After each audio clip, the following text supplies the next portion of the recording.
Hi guys, this is Goose here, and in this video we're going to be looking at the guitars of Carlos Santana. Carlos was born in Atlan de Navarro in Jalisco in Mexico on July the 20th, 1947. Carlos's family eventually moved to Tijuana, which was on the border of the United States.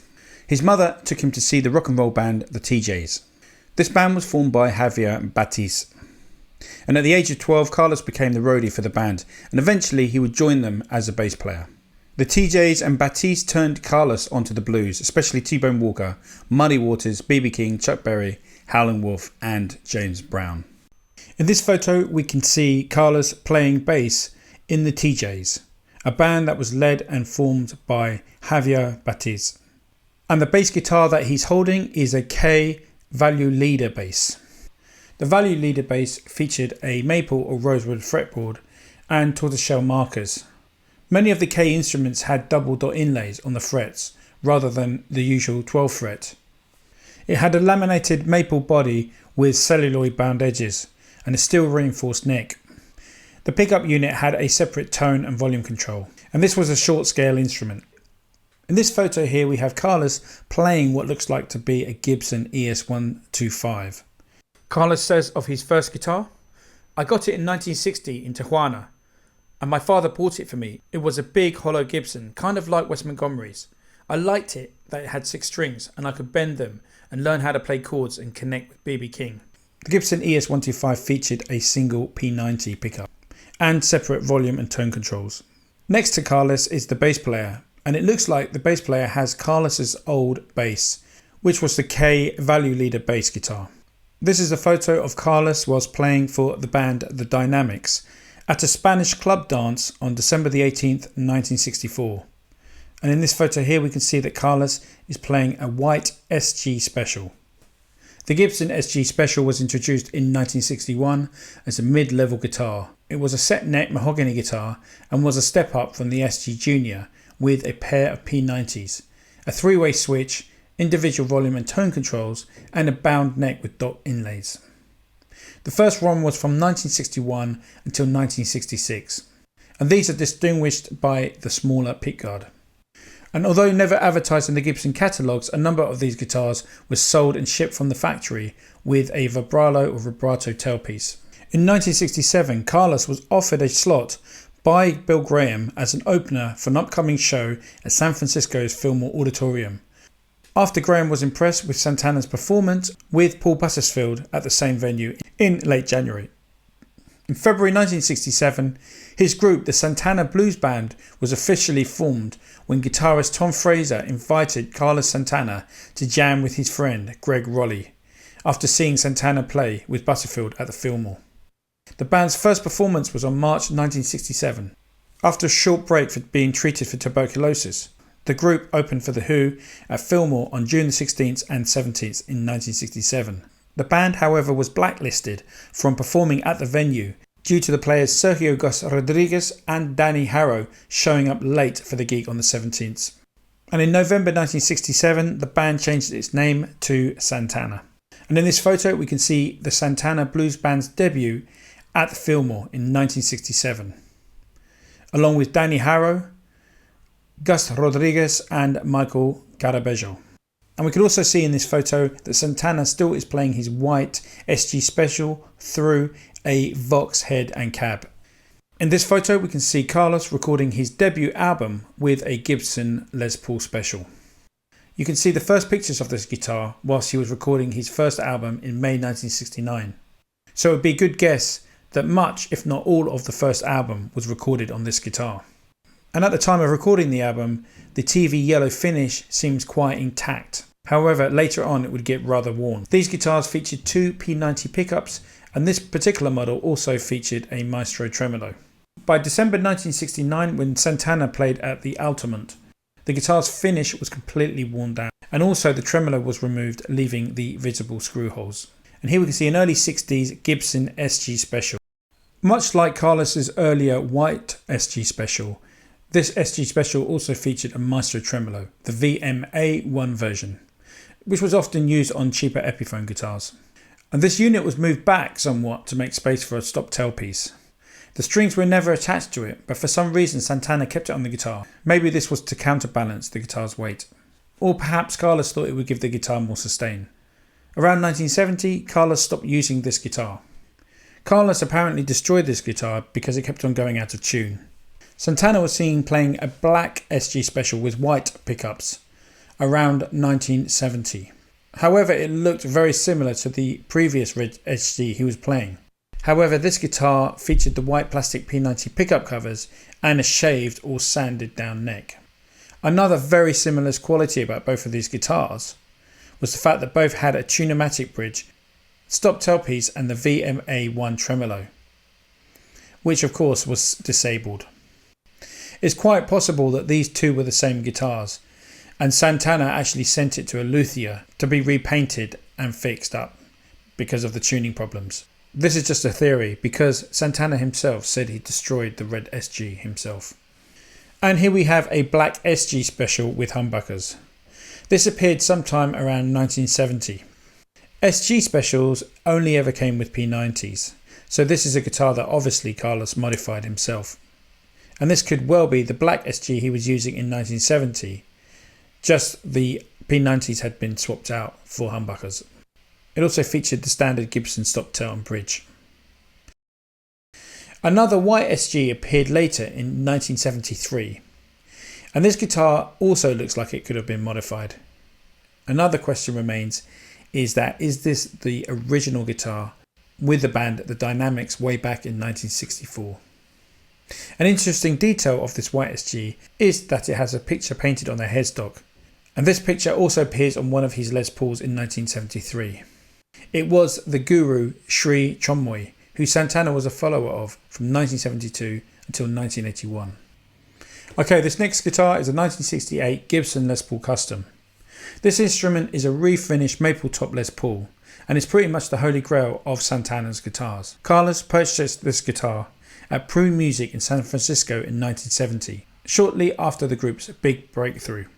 It was a replacement for the red Gibson SG he played at Woodstock. Carlos says, that SG wouldn't stay in tune, so I destroyed it. At the time, if I wanted a new guitar, I had to ask the band, because we were all paying for it.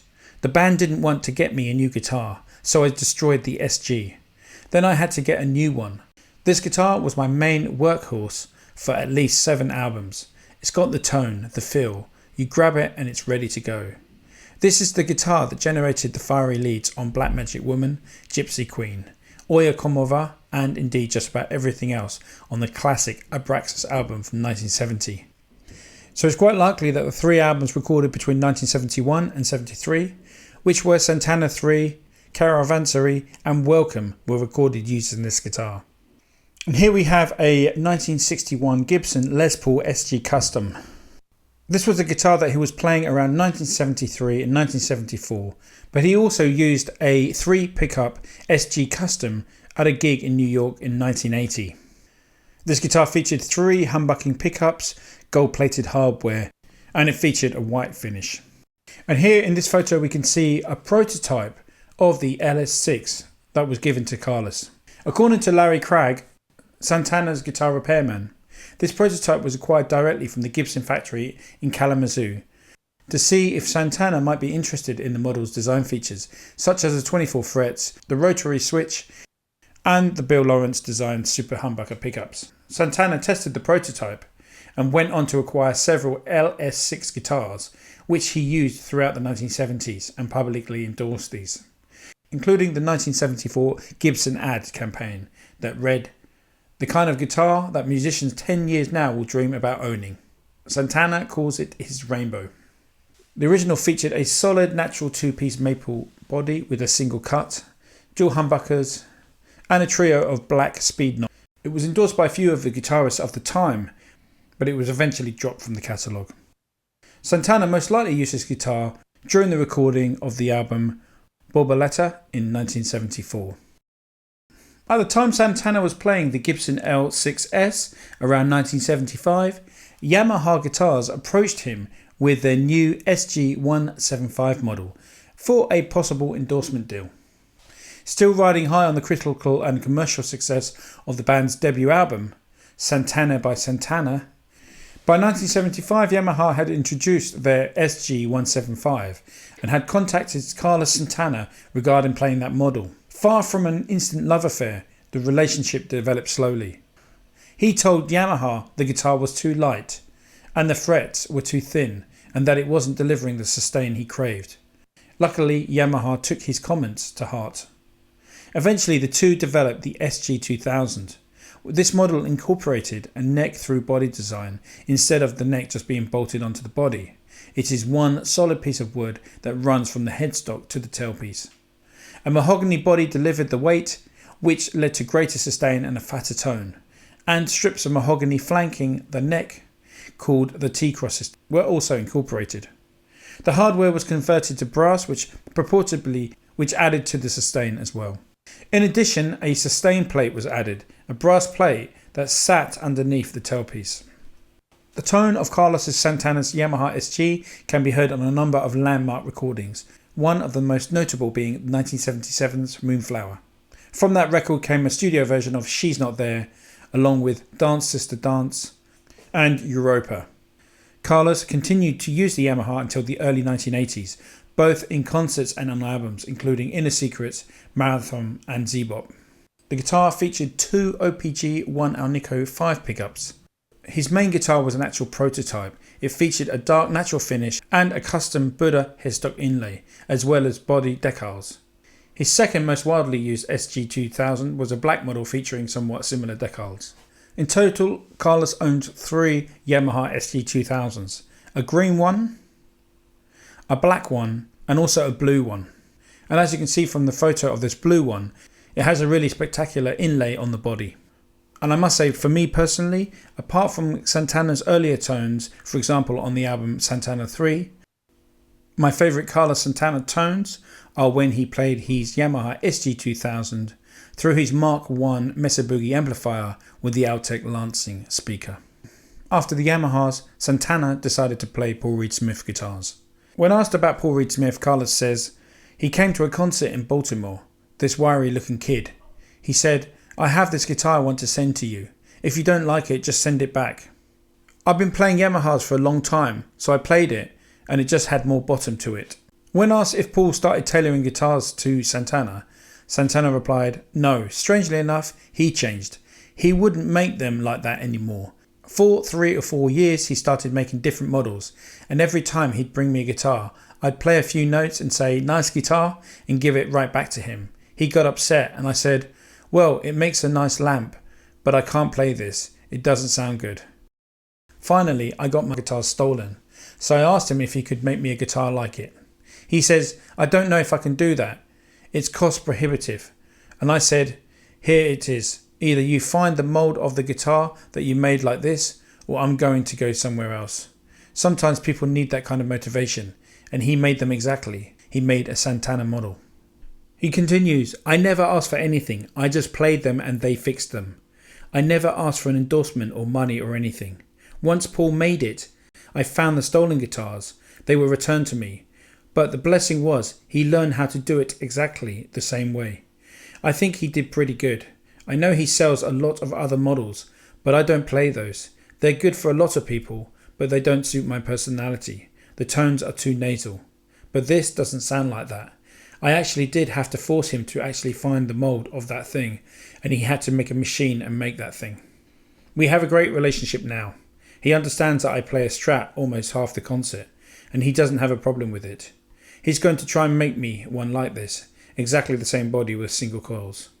If that happens, then I don't have to take out the Strat. The first ever PRS Santana 1 was made in 1995, which means that Paul made guitars for Carlos 15 years before they actually decided to make it a signature model. Santana says of the PRS Santana 2, otherwise known as the Supernatural guitar, this guitar really is supernatural. I played most of the Supernatural songs on it. There is the Woodstock guitar and then there is a Supernatural guitar. Those are huge doors to walk through. Paul Reed Smith delivered this guitar to Carlos just as he began work on the Supernatural album. Carlos calls this his red coral guitar. He knew that there was something unique about it as soon as he picked it up. He says, it was the tonality, the weight of it and the feel of it. And the colour, a beautiful orange salmon red. A lot of times the colour of the wood changes the mood for me. And what can you do without the right mood? The mass-produced models include Santana 1, Santana 2 and Santana 3, Santana MD, Santana SE, which is a Korean-made guitar, and the 25th anniversary Santana model. It's built using mahogany as its base wood and specially selected maple wood as the top. The neck is a 24.5-inch scale length with 24 frets. And the fretboard was Indian rosewood on the Santana 1 model, and the later ones featured Brazilian rosewood. Carlos's current guitar tech, Ed Adair, says the guitar nicknamed Salmon is Santana's #1 PRS, but most of the time Paul just makes a new guitar and sends it to Carlos, and if he ends up liking it, it will become part of his arsenal and he'll take it on tour with him. One of the PRS guitars that Carlos has been seeing recently is the PRS SC-245 Custom. He was first seen with this guitar in 2016 at the House of Blues in Las Vegas, USA. The guitar is a gold top model with a single cutaway. This guitar again features a maple top, mahogany neck and a rosewood fretboard with a pair of PRS 5815 humbuckers. Not only does Carlos own a 1954 Fender Stratocaster, but he also owns a later 1963 model. Carlos picked this Strat up at Guitar Center several years ago. He says, "They told me some guy in California had this under his bed for years. He bought the guitar on the spot and used it to play his interpretation of Little Wing on Guitar Heaven." Carlos used this Stratocaster and a Dumble amplifier at Madison Square Garden. Carlos also plays nylon guitar live on stage. Originally he used an Alvarez Yairi C1 127CE, which can be seen on the Maria Maria music video. Recently he's been playing a Nitono Model T Jazz nylon guitar. This has been Santana's main nylon acoustic guitar since the early 2000s. It's a hand-built guitar and it features a spruce top with a mahogany back and side, as well as a mahogany neck and ebony fretboard. It's equipped with an LR Baggs T-Bridge saddle pickup and a custom preamp built in. This guitar is somewhat similar to the P Project nylon guitar that Dominic Miller used with Sting. Okay guys, many thanks for watching this video. This is Goose signing out. I'll be back soon. Take care.